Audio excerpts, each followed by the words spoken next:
Hello guys at mga kapadyak. Ito, medyo natagalan ako sa vlog ko ng aking bagong mountain bike. Actually, it's a project mountain bike. Inassemble ko lang siya from May to June. Bali, naka-isang buwan ako bago ko siya nabuo. So, maraming parts ako na hinanap, kanya ako natagalan. Hindi usual kasi yung mga parts na kinabit ko sa isang tindahan. So, natagalan ako, pahanap-hanap. So, karamihan na maliliit na bagay ay sa Lazada at Shopee ko lang nabili. So, salamat Shopee at Lazada. At sa mga delivery ng LBC at JNT. So, ngayon, ito, nagbuo ko ng mountain bike at the age of 61. Actually, yung dati kong siklista nung high school, 1970s, 70s pa yun So, kanya medyo matagal din ako nahinto sa pagbabike. From 1977 until now lang. Pero meron akong bike na ginagamit doon sa bahay, sa Manila, sa Bulacan. Pero ganun lang, panggamit lang everyday, pang pasyal-pasyal, hindi yung ganito na naglo-long ride kung saan pumupunta. So, itong mountain bike ko na to, nabuo ko siya June. Tapos, nakapag-ride ako sa MOA. Ganun lang, medyo testing. Unang testing ng mga shifting, ng cogs, ng chainring. Tapos, coating adjust, ganyan. Yung upuan, and so on. Ganun. Tapos, itong mga, pinag-aralan ko din yung pwesto ng lever, brake lever, mga shifter. Siyempre, habang tumatagal, medyo nararamdaman mo yung kamay mo na, nangawit. Kunyari, nakaganyan o nakaganyan. So, nalaman ko yun nung first na long ride ko sa Bulacan. From Manila to Baliwag, Bulacan. Almost 60 kilometers kasi dumaan pa ako ng Malolos. Tapos Baliwag. Then back. Sa Tabang na ako dumaan. So, ganoon. Naka 115 kilometers yata ako noon.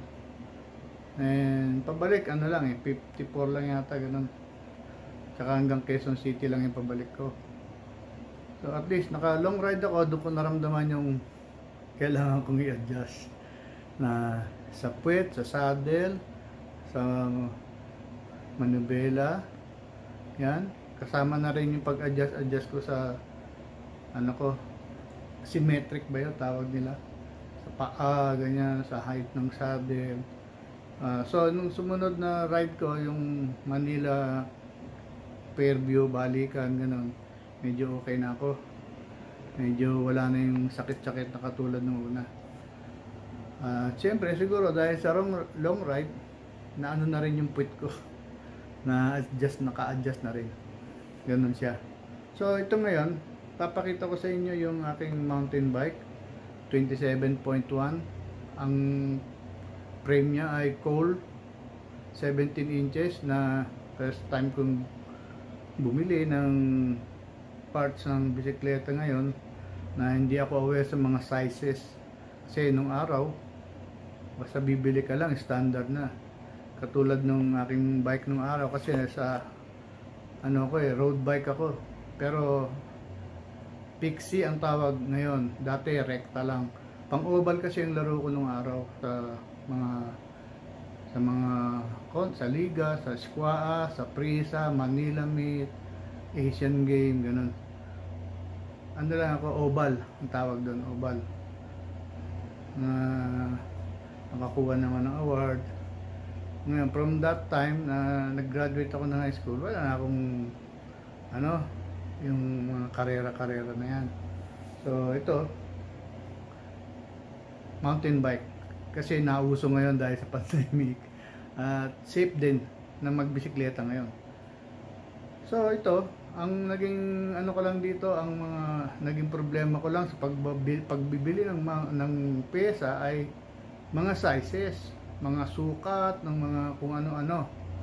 Yung katulad ng seat post, meron palang sukat ngayon yan, kung anong diameter, ganyan-ganyan. Yung headset, iba na ngayon yung kanyang panghigpit dun sa kanyang manibek. Excuse me. Sa fork, gano'n, hindi katulad dati, yung tinihigpitan lang na gano'n, humihilay na sa ilalim. Iba na ngayon. So, lahat, pati crankset, mga hub, ganyan. Yung brake, hydraulic brake, yung rotor. Ang dami na ngayon bago. Buti na lang, hindi ako masyadong nahihirapan sa pyesa at nagkatugma-tugma din kahit model ako sa Lazada na hindi ko alam kung yun nga yung para dito sa bike ko na frame ko. So at least hindi ako nadoble ng gastos, na nagsoli ako, nagpalit ako, ganyan. Saka yung una kong bili sa mga bike shop sa Quiapo, tinatanong ako ng mga sizes, sabi ko hindi ko alam eh. So ang ginawa ko, bumalik ako sa bahay, sinukat ko na lang yung mga dapat kong sukatin dito. Pagbalik ko, alam ko na. So okay naman. So ito ngayon, papakita ko na sa inyo na itong bag na-assemble ko na at nakapag-ride na ako ng matagal-tagal. At lalo na dito sa Baguio, isang beses pa lang kasi after nung ride namin dito sa Baguio ay nag-uulan na. So ang hirap dito hanggang ngayon, mula nung last week hanggang ngayon hindi pa kami nakapag-ride ng mga kaibigan ko. So ito ngayon ang aking mountain bike, Project Mountain Bike Cole 27.5, 17, dapat 15 lang ako o 16. So okay naman. So eto, tignan nyo na lang, okay? At kung meron kayong comments, paki-comments na rin at paki-like, and importante, subscribe. Please subscribe. Ang vlog ko na to ay before tayo magpunta din sa bike ko. Itong vlog ko kasi una kong ginagawa nung ACQ, mga pagtatanim, ginagawa ko sa bahay, mga carpentry, welding, ganun. So, sinama ko na lang dito. So, itong vlog ko na to, wala siyang nakalagay na biking, cycling, ganun. Just pangalan ko lang, Din Baltasar, at yun, makikita nyo lahat. Hindi naman puro bike ang pagbabike ang bablog ko dito. So, meron ding ibang matututunan dun sa vlog ko, lalo na yung mga nakarang ko, meron ng views na 17k, 500, ganun. Kaya lang subscriber ko siyempre konti pa lang. So please subscribe pagka nagustuhan nyo yung aking mga vlogs. Okay, eto, pakita ko sa inyo. Ito ngayon ang aking frame sa Cole siya na Brontes XC. Nabili ko siya sa Striga Bike sa San ng Sora. Please disregard yung background ko. Ito siya, Brontes XC. Yan.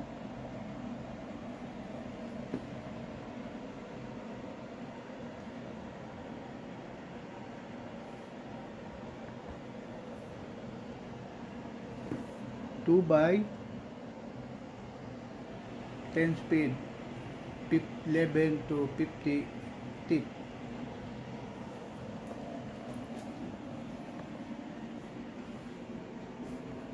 Itong cockpit ko, submit, chase. So, saan natin dito sa cockpit ko, itong aking handlebar ay Submit Chaser. Nabili ko to sa Striga. Kasabay kong binili ito sa frame at saka itong headset. Kasama na to. Kasama ko lang binili para pag pinalagay ko na rin yung bearing, tapered siya. Yung aking headset, yung fork ko, kasama na rin doon sa Striga bike sa Tandang Sora ko nabili. Ito ay Saturn 34 inches.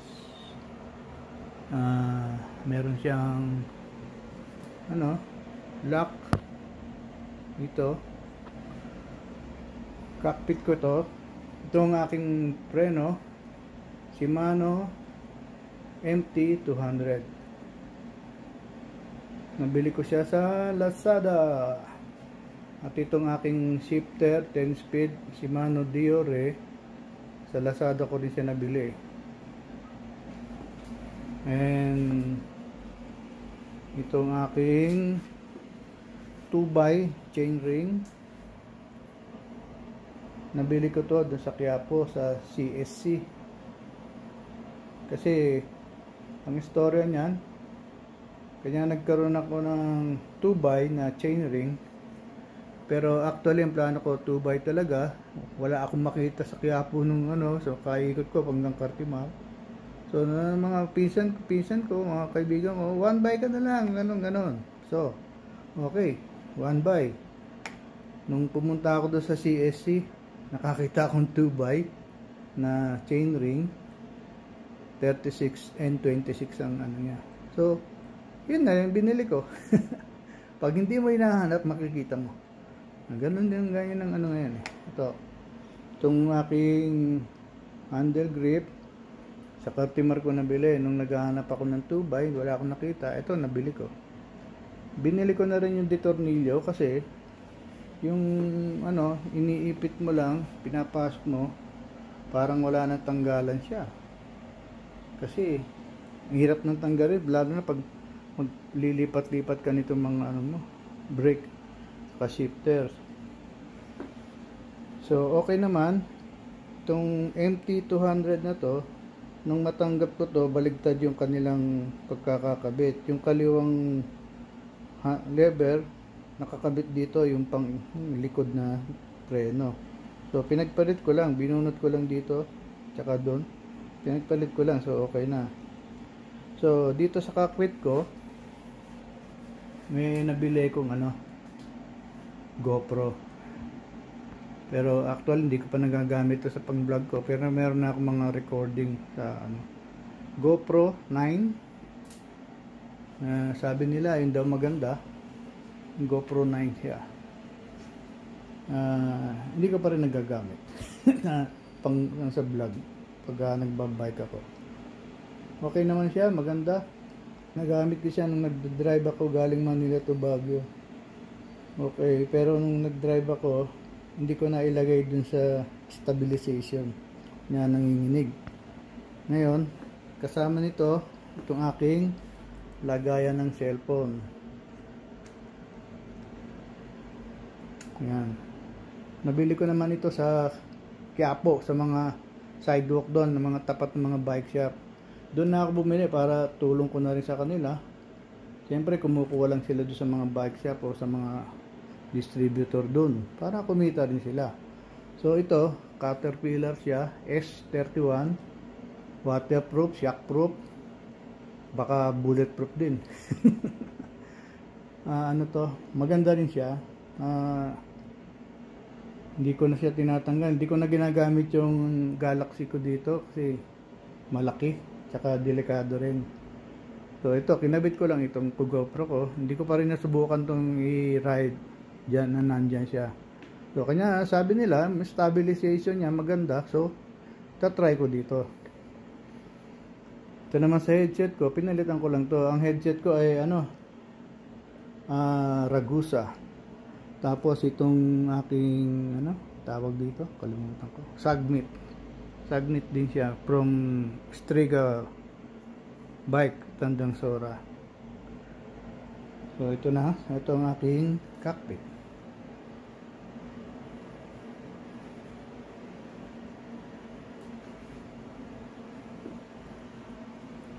So dito sa port,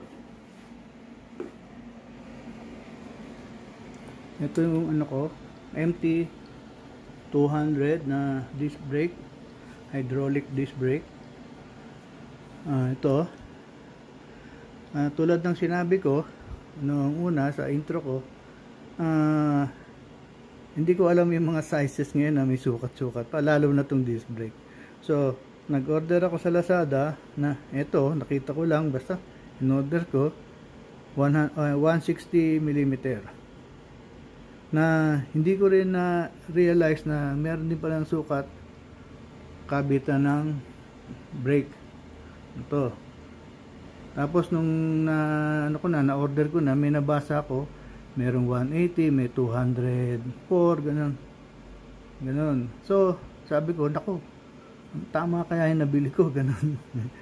Hindi ko rin pero at least sakto pa din, tama ang aking pagka-order. Pero ang sabi ng mga kaibigan ko dito sa Baguio, yung mga nakausap ko, mas maganda raw sana kung malaki to, 180 o 204, kasi mas less siya na iinit, lalo na dito sa Baguio, yung mga descending. Mahirap kasi ito, pagka maliit, mas maraming ikot siya kaysa doon sa malaki. Yung preno, stopping power niya, hindi gano'n siyang umiinit. Yun ang sabi nila, sila kasi experience na, lalo na sila nagtitrail din. So siguro pag nasira, pwedeng palitan ng malaki. Ewan ko lang dito kung merong nabibili na adapter para sa malaking rotor. Ito, Saturn, ang aking fork, air shock siya. Okay naman siya, nagamit ko na rin sa mga tagtag. And itong aking air pump, mini air pump, matagal ko na itong nabili, yung mga nasa unang bike ko pa. Niikot ko lang itong kasi meron pala itong ibang klase na pito, yung Presta tsaka yung ordinary. Buti na lang tinuro sa akin nung doon sa Quiapo na iikot lang yan. Pero bumili na rin ako ng isa pa para doon sa lumang pito, kasi yung una kong bike na folding na surplus siya, alam niya, luma.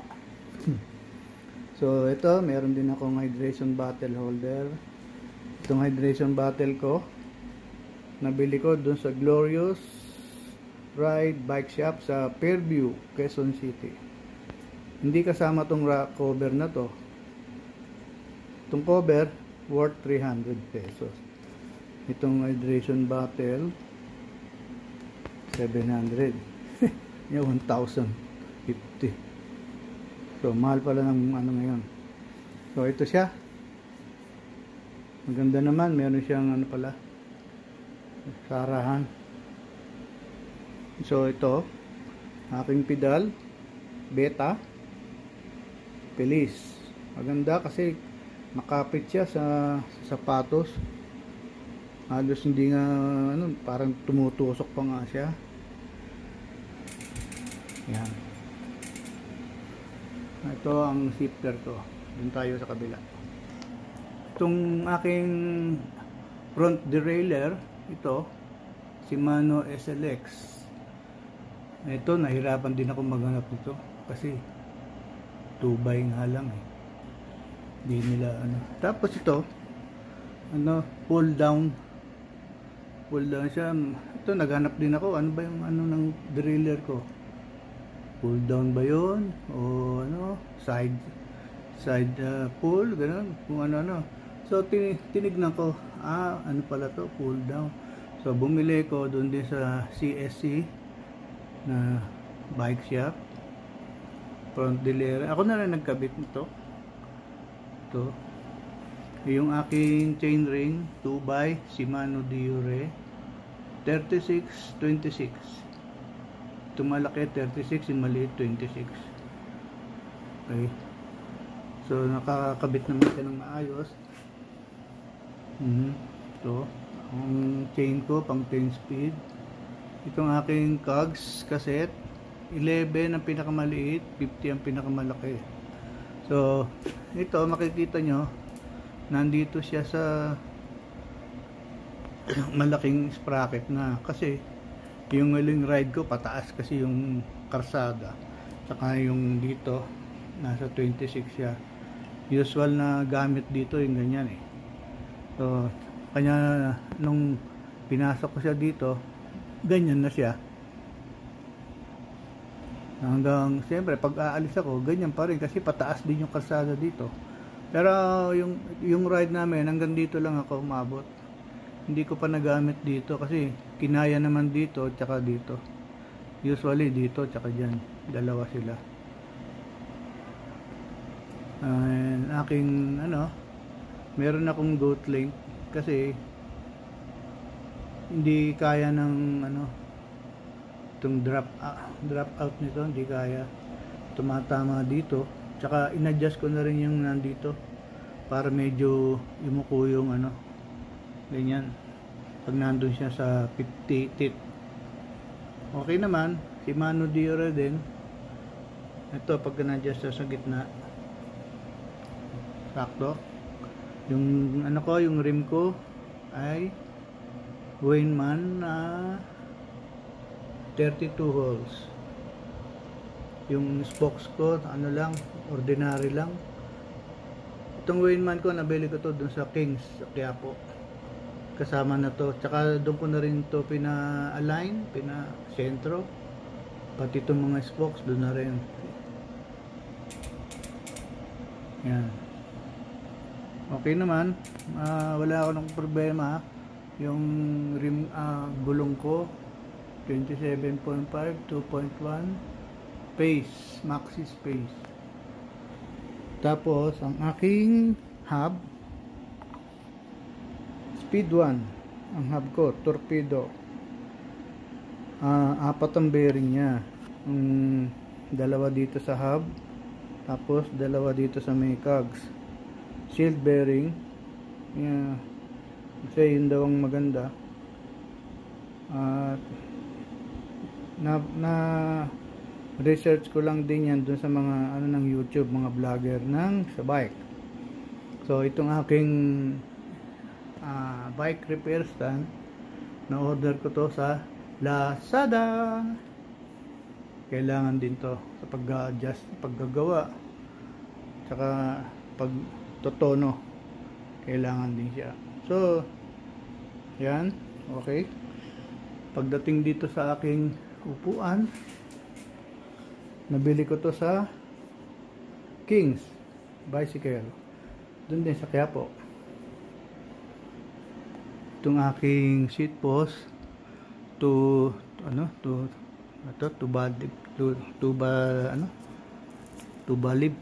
tubatib.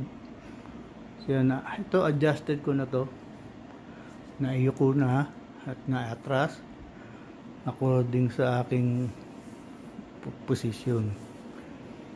Ito, bag, lagayan ko ng tools ito.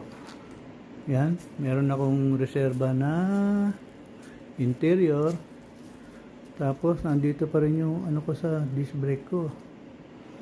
Nilalagay ko to kasi pagka dinalagay ko sa loob ng sasakyan yung bike ko, tinatanggal ko yung gulong sa unahan para hindi maipit yung, kung sakaling ma-accidental yung lever ng preno, hindi maiipit. Ito pang ng gulong. Ito pa. Dito sa loob meron akong pantanggal ng ng kadena. Ito usual na ginagamit ng mga bikers. Maraming halos bikers na ganito, lagayan nga ng tools. Ito yung quick release ko, para may adjust ko agad. Yung aking ilaw, tail light para sa night ride. Yan.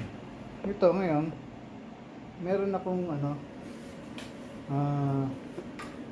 nilalagay din na top bar na bag, top frame bag.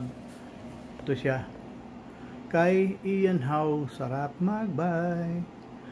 Pag nilalagay ko to rito, kasi naglo-long ride ako, pero ito tinatanggal ko, nilalagay ko dito sa handlebar. Meron akong kabitan dito ng hydration bottle, kasi hindi nga naman malalagay, kakabit ganyan siya. So ang motif pala ng aking bike ay gold hub, ito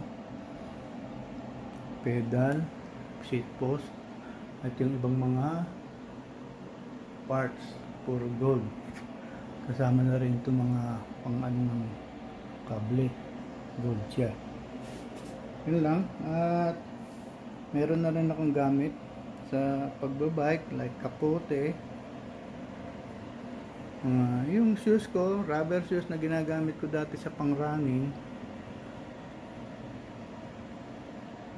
Yan. May lockout siya.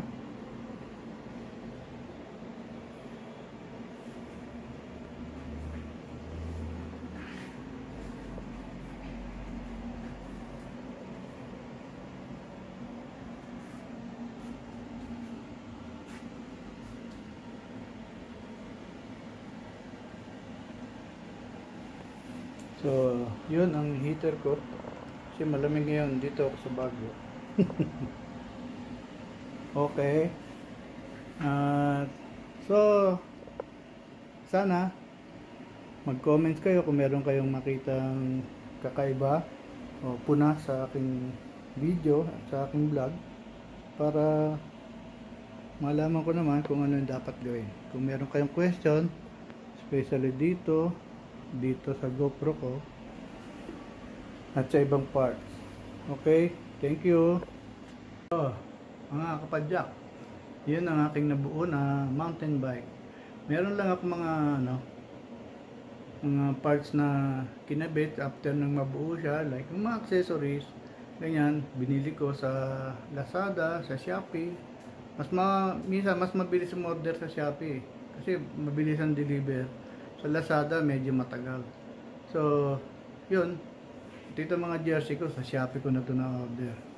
Medyo hindi naman ganong maganda pero okay na rin. Masarap din mag-bike na naka-jersey, yung tamang tamang kasuotan para pag nagbabike. Para hindi naman pangit tingnan. Ito, madali rin siyang matuyo pag pinawisan ka. At Strava ang tatak nito. Ang gamit kong apps usually lahat halos Strava ang gamit. Ito yung apps ko sa cellphone, dun sa Caterpillar ko, siya, Strava. Maganda, tsaka meron din akong Garmin na watch. Nagko-connect siya sa cellphone ko. May karoon siyang heart rate, ganun. So ito. So sana mag-subscribe kayo kung magustuhan nyo ang aking YouTube channel. At tara, mag-bike tayo. Malaking bagay ang pagbabike. Nagbabike ako kasi hindi naman ako sa exercise kasi dati runner ako, pero sa running hindi ka makalayo. Pupunta ka doon, babalik ka kasi ganun lang hindi ka tulad sa bike. Malayo ang mararating mo. Yung punta ako sa ganito, halika, bike tayo. At the same time, na-exercise ka pa nang hindi mo nalalaman. Kaya yun ang natin sa pagbabike. Yun ang advantage ng pagbabike. Makakabawas ng weight, makakabawas ng stress. Stress ang number one. Kasi bakit ka mawawala ng stress, nababawasan? Kasi habang nagbabike ka, marami ka nakikita. Uy, meron dito dito pala to, ganun. So ito, ganda. Tapos meron kung ano nakikita mo sa araw-araw na pagbabike mo. Ganito 'yan. So lalo na i-document mo with your video. So kung ikaw nag-document ka, ay isipan mo, i-share ko na nga lang din. Ganun. Kaya ito ang ginagawa ko. Pati yung mga ginagawa ko sa bahay, senior ko na lang yun. Hindi ko naman inaano na maganda sa YouTube. Basta share lang. Marami na natuto sa doon sa ibang vlog ko. Nagtatanong din sila, paano, bakit ganyan, ganun. Yun, nasi-share ko ang aking nalalaman. Ito, lalo na itong pagbabike. It's healthy. Tama yun, it's healthy. Para sa lahat, sa babae, sa lalaki, any gender. Okay? So, bike tayo para maging healthy at maging makarating sa maraming lugar na hindi nararating ng ibang hindi bikers. Okay? So, sana mag-subscribe kayo at like and comments. Ang importante comments para may malaman naman ako kung anong dapat kong baguhin just in case, para yung mga tanong nyo, yung lalo na sa ibang vlog ko, sa mga DIY ko, pwede naman kayo magtanong. Okay? Please subscribe and like and share na rin. Okay? Thank you for watching.